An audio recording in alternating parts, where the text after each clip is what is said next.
นี่คือสารคดีสัตว์โลกเราอยู่กับสารคดีสัตว์โลกเจไดวันนี้เราจะมาจับกิ้งก่าซึ่งผมจับไว้แล้วตัวหนึ่งแล้วผมก็จะปล่อยมันไปแล้วผมก็จะจับให้คุณดูว่าง่ายแค่ไหนดูนะคุณจะเห็นกิ้งก่าตัวนี้ตรงนี้แล้วคุณก็จะเห็นป่าไม้ซึ่งปล่อยมันไปคุณผมให้คุณใช้เวลา10 วิหามันให้เจอเริ่ม1 2 3ใครๆก็เจออยู่แล้วหามันวิ่งไปแล้วนะคุณอาจจะยังไม่เห็นเห็นไหมนั่นวิ่งไปแล้วนั่นไงมันออกมาแล้วจับคุณอาจจะเห็นแบบนี้แล้วคุณก็รีบคว้ามันแต่พอคว้ามันแล้วมันก็หายไปใช่ไหมคุณก็ต้องดูดีๆถ่ายทำสารคดีอยู่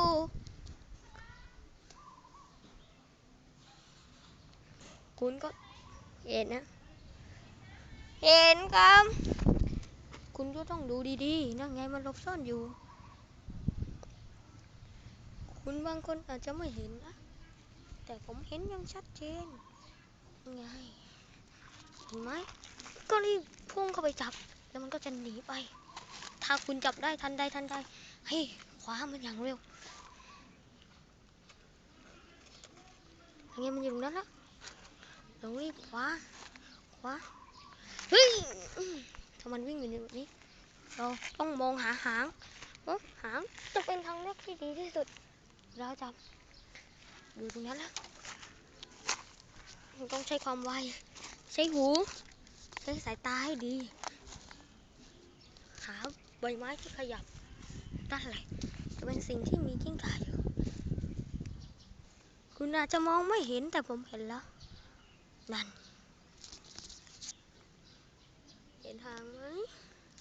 เดี๋ยวผมจะพุ่งเข้าไปจับมันแบบไม่ให้มันรู้ตัวนะเฮ้ยแต่ก็จับไม่ทันคนเราก็ต้องพลาดกันบ้างเห็นไหมนั่นผมก็พุ่งเดี๋ยวก็ไม่ทันมันก็จะเข้าไปในใบไม้เฮ้ยกิ้งก่าอีกตัวอ้าวเราอย่าเผลอพอแค่เผลอแค่วินาทีเดียวมันก็จะหนีเราไปได้อย่างง่ายดายอันนี้ที่ผมจับยากก็เพราะผมทำสารคดีอยู่ด้วยผมจับได้แล้วนะแค่จับหางของมันคุณก็จะจับมันได้ขอตัดนิดนึง